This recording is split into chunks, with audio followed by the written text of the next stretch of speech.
Good morning, all of you. I'm Dr. Rajni Gaur, and today I'm going to discuss about the basic skills of language. I have chosen this topic from the subject language across the curriculum.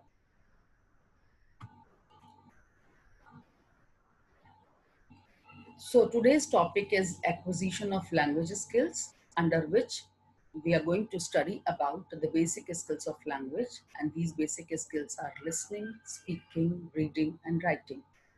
Subtopics under it, we are going to discuss listening skill, phonic drill, teaching vocabulary, speaking drill, reading skill, writing skill, and difference between reading and writing skill.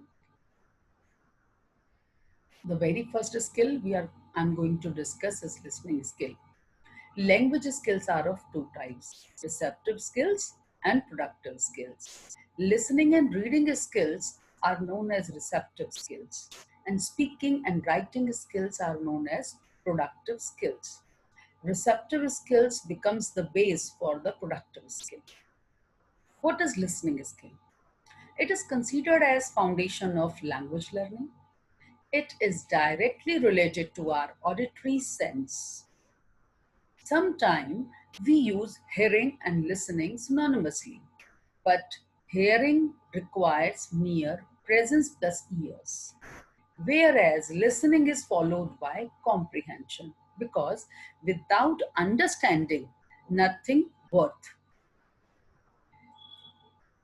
The phonetic analysis is important for attaining mastery over this skill.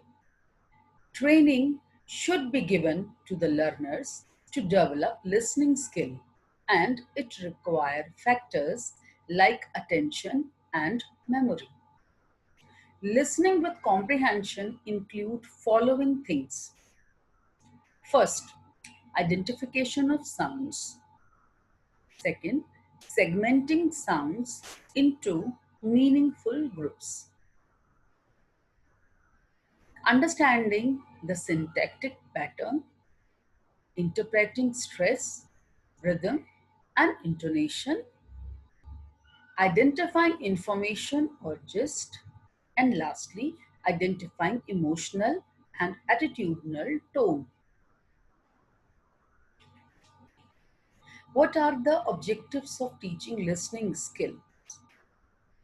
First objective of teaching listening skill is to lay a good foundation for learning a language, to develop effective speaking skills, because when someone listens carefully, then only he can speak about it, to facilitate the verbal interaction among persons, to develop an understanding of a concept, facts, ideas, and feeling, to develop understanding of intonation, mood, etc., to get familiarization with sounds, pronunciation, and stress, etc.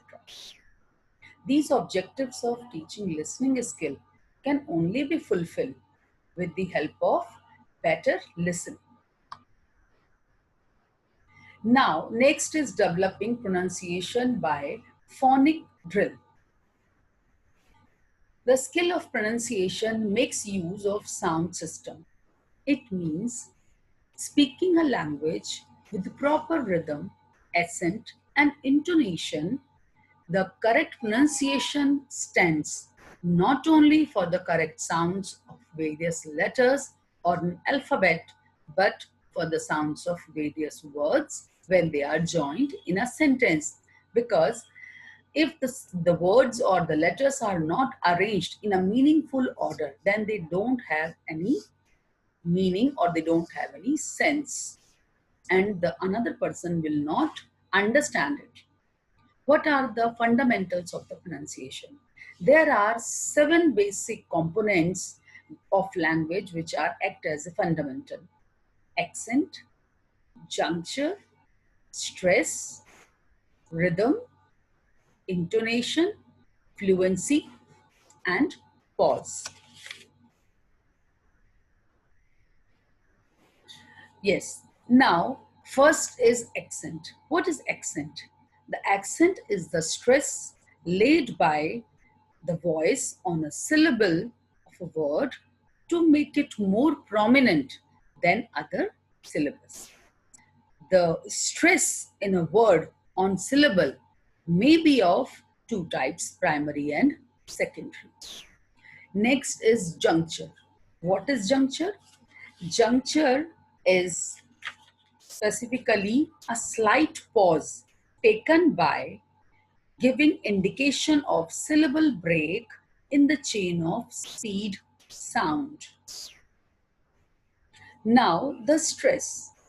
Stress is the relative emphasis that may be given to certain syllable in a word or certain word in a phrase or sentence. The terms stress and accent sometimes used by a person interchangeably, but they both are different from each other.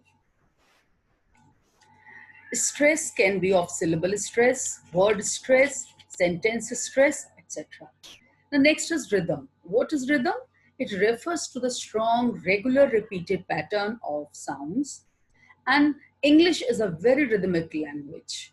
Rhythm is the musicality of a language. Next is intonation. Intonation is the music of a language and is perhaps the most important element of good accent. Next, we have fluency. Fluency means the uttering of words and sentences with no gap or hesitation in the middle. It is considered as rapidity and smoothness in reading or speaking without any disturbances or failure in recognition. Then next we have pause. It is the last and the seventh component of language. Pause means to stop for a while. While speaking and reading, we stop after full stop, comma, etc. so that the meaning of a sentence may be clear to the listener. Now, there are few methods which helps a teacher to teach pronunciation in the class. What these methods are? First is whole method. Whole method is the method which is conceived in which the word is considered as the smallest unit of language and student is asked to pronounce the whole word in a one go. Then we have part method. Part method is a method in which the teacher used to ask the students to break the word into two or three parts and to pronounce those parts individually and then to add those parts and to pronounce the whole word. And in the part method, the alphabet, or we can say that the the letters are to be considered as the smallest unit of the language. Then we have whole part, whole method. This is the method of combination of upper two methods.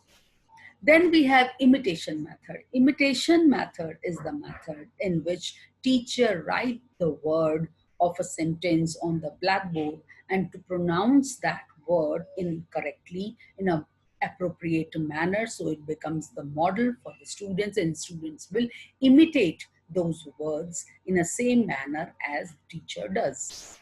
Then we have apparatus method. The name is self-explanatory that while teaching, listening to the students, we are using various math apparatus in the language laboratory so that the students can develop their basic skills more efficiently, the basic language skills more efficiently. The apparatus can be television, radio, gramophone, tape recorder, linguaphone, etc. These devices are also very helpful for a language teacher to teach basic skills of language in the class, and the students can learn those skills nicely. Then we have subsidiary method. Subsidiary method is not a separate method. It is a method which is used by a teacher to teach pronunciation to the students along with the various other methods like loud reading, dramatization, look and say, singing, poem recitation, dialogue, etc. And lastly, we have phonetic method. In the phonetic method, phonemes are considered as the smallest unit of language. This is the method which is based on the scientific principles. And here in this method, teacher imparts the knowledge of 45 vowels and consonant sounds of 26 English letters. Now, phonic drill for teaching pronunciation. Teaching pronunciation with the phonic method is effective as this method is based on scientific principles. It helps students to learn exact sounds. The use of various drills makes this method easy and interesting. Following drill can be used to teach students pronunciation. First is vowel drill. And what is this vowel drill? These are carried out to give training of vowel sounds. All the vowel sounds are practiced together, and this helps learners to differentiate between vowel sounds and the consonant sounds. Second is consonant drill. These drills are carried out to give training of consonant sounds to learners. Third is minimal pair drill. Minimal pair drill is a pair of words which differ from each other in one sound only, but the position of the sounds remain same.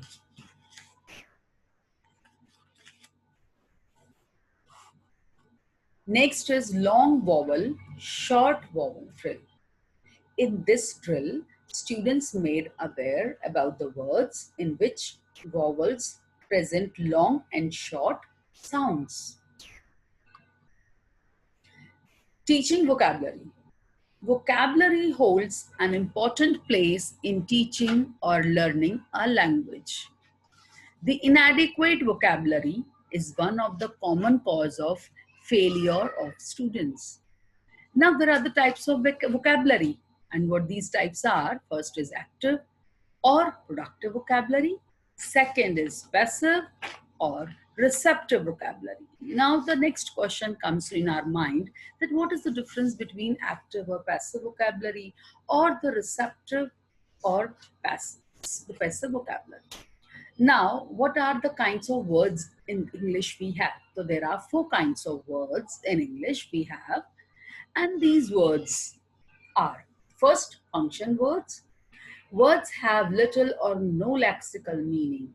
They serve chiefly to indicate grammatical relationship. For example, like prepositions, articles, conjunctions.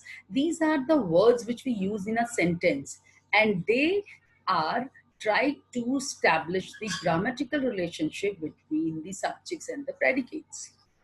Then we have substitute words. Substitute words are used as a substitute for the whole form or whole group of words. For example, everyone, nobody, few, etc. Then third one is distributive words. These distributive words are again of 2 types: affirmative distribution and negative distribution. Affirmative distribution words are some, to, still, etc. And negative distribution: neither, nor, yet, no, etc. Fourth type of words are content words. These content words are used for particular purpose. Words for things like noun words. Words for action, we have verb words. And the words for quality: fine, poor, good, etc. Basically to explain the quality of an individual or a quality of noun. Now, how we can help the students to develop their vocabulary? So how the development of vocabulary can be done in a class? So every learner supposed to learn at least a reasonable amount of vocabulary. The first method is translation method, used by teacher to enhance vocabulary of the students. This method is not appreciated generally as it hinders the fluency of speech. But the second popular way of teaching new words is explaining the meaning of words to the pupil in English. And this also known as direct method. And this method is improved from first, but it is a time consuming method. The popular method used by teacher is to write new words and their meaning in mother tongue on board. Students copy them in the notebook, and this approach only leads to rote memory on the part of students. To overcome these defects, educationists and linguists have suggested various methods and activities which can be opted by teachers for expansion and enrichment of vocabulary of their learners. And these are: first, by showing actual objects to the learners. Second, by performing action by the teacher or to ask by the teacher to a students to perform action. Next is by showing charts in the classroom. Third, by drawing figure on the board. And the last is language games. These methods actually works wonder when used by teacher to teach or to develop the vocabulary of the students. Next, we have reading and writing. Reading is the process of constructing meaning from written text. Reading involves following element. First is recognition, second is reception, third is comprehension, fourth is utilization, then fifth is evaluation, and the next is interpretation. Reading is broadly classified in two types: loud reading and silent reading. Now, what is loud reading? And loud reading is also known as oral reading. Loud reading helps the students or the learners to link the printed symbol with the spoken words. It is used to develop good speech habits and correct pronunciation in learners. It also helps in removing hesitations and shyness in learners. Its correctness can be evaluated in terms of pronunciation, stress, rhythm, fluency, etc. Now, what are the objectives that works behind loud reading? The first objective is reading with correct pronunciation. Because if someone reads and the pronunciation is not correct, then reading is absolutely absurd. Second is reading with comprehension. It is very essential that one should not read only, but should understand only also. So the second objective is reading with comprehension. Then next is reading for expression. Whatever we read, we need to express. Next is cultivation of interest for reading. It is also very important objective that students has their interest in reading, whether they read textbooks or whether they read storybooks, but they should have this interest in them. Reading with the fluency. Next is reading for a preparation of silent reading, or we also call it as library reading, and the reading for building self-confidence. What is the procedure to develop loud reading or to follow the loud reading? It consists three steps. First is model reading by teacher. Here in this step, the teacher or read the chapter in front of the students with the proper pronunciation, stress and intonation, and to raise the confidence level of the students and to make them understand.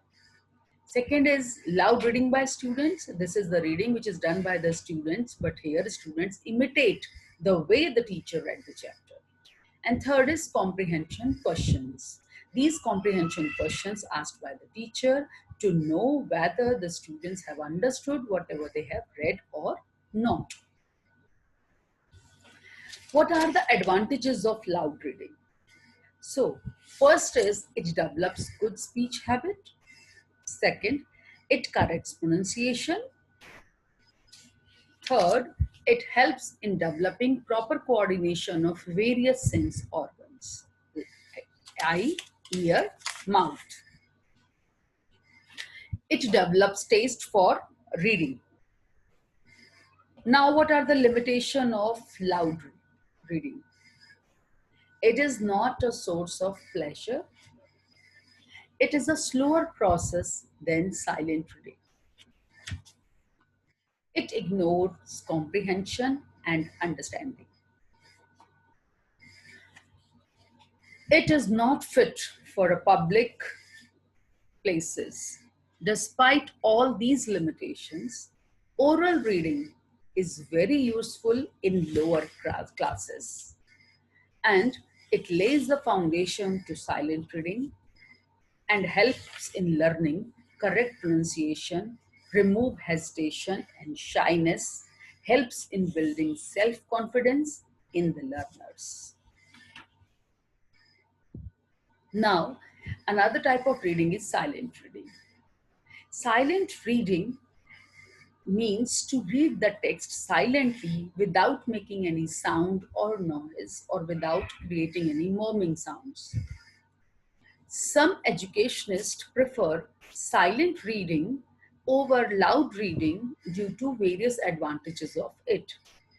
It helps in developing concentration. Silent reading helps to develop speed and comprehension. It enables the students to read with speed, ease, and fluency. It gives pleasure and profit to all. It is considered to be the most important way of reading. There are some aims of silent reading. So what these are? Reading with speed and fluency, reading with comprehension, reading for expansion of vocabulary, reading for recreation, reading for enjoyment, to encourage students for self-study, and to create interest in reading. What are the advantages of silent reading? Silent reading saves time and energy. It is more interesting than loud reading. It helps in developing concentration power. It is important for higher classes. It can be used in public places. And it initiates students for self-education or self-learning. But there are some limitations also with silent reading. And what these are, it doesn't improve pronunciation because if students read silently, teacher is unable to know that whether the students pronounce the words correctly or not. Errors and mistakes can't be identified. It is not fit for beginners. It is uninteresting and supervision by teacher becomes ineffective because what is going on in the mind of the learner that cannot be captured or observed by the teacher while looking at the students during the silent reading. Strategies for developing reading skills. There are strategies which we can divide in three parts: pre-reading strategies, during reading strategies, and post-reading strategies. And these all are strategies which works to develop reading skills in the learners. The pre-reading strategies are the strategies or the activities which are before reading. And these activities are brainstorming, introduction to the topic, anticipation guide, character quotes, and probable passage. These are the activities conducted by the teacher in class to develop reading skills before reading the content. What are the activities that can be done or that can be taken up by the teacher during the reading? So writing summaries during reading, pictures and mental images so the students can retain the content for longer period of time, marking the text in between, whatever is to be considered as important that should be marked or highlighted by the students in their textbooks. Now the post-reading strategies. Activities of post-reading, multi- first is multiple choice questions, second literary analysis, third is scales, fourth summarizing the content, next is graphic organizers with the help of pictures, and last is outlining. If teacher conduct these activities pre, during and post reading, then students can develop their reading skills more efficiently. Relationship between reading and writing. But before going to the relationship between the reading and writing, we need to know about what is writing. Writing skill is also important for communication, and through these skills in which we are able to convey our ideas, feelings, thoughts, emotions to one who is not present at a time. We can describe events, we can narrate the things or the incidents, we can write reports of the events, and we can preserve the valuable knowledge for our next generation. It makes a permanent record of ideas. And writing skills involves handwriting mechanism, spelling of words, and composition. And composition can be creative writing, correct grammar and punctuation. SSM Goddard given one of the definition for writing skills that by saying that writing has an instrumental value in school. It is means of preserving the knowledge which the pupil has gained or the judgment he has formed. It serves as a check on his forgetting useful items of knowledge and ideas. The habit of making notes of what is read and of summarizing helps the recollection of what has been studied. Now, this is the writing, and the detail about the writing skill we'll take up in our next presentation. But here I'm going to establish the relationship between writing and reading. Both the skills are productive skills. And how they are important for us is as these skills help us to acquire a language and for the attainment of literacy of language. Researchers Researchers have shown that there is a close relationship between reading and writing, and they both act as two sides of the same coin. Both of them are incomplete in the absence of one another or can't exist all alone. These two skills should not be taught separately because both are dependent on each other for their existence. What we are writing is for the purpose of being read, and what we are reading now is found in written form, so both are interdependent. Both are interrelated as reading affects writing and writing affects reading. Researchers have found that when children read extensively, they become better writers. Reading helps learners to learn a language. At the same time, practice in writing help children in building their reading skills. Thank you. I hope this presentation helps you in understanding the four skills of learning: language,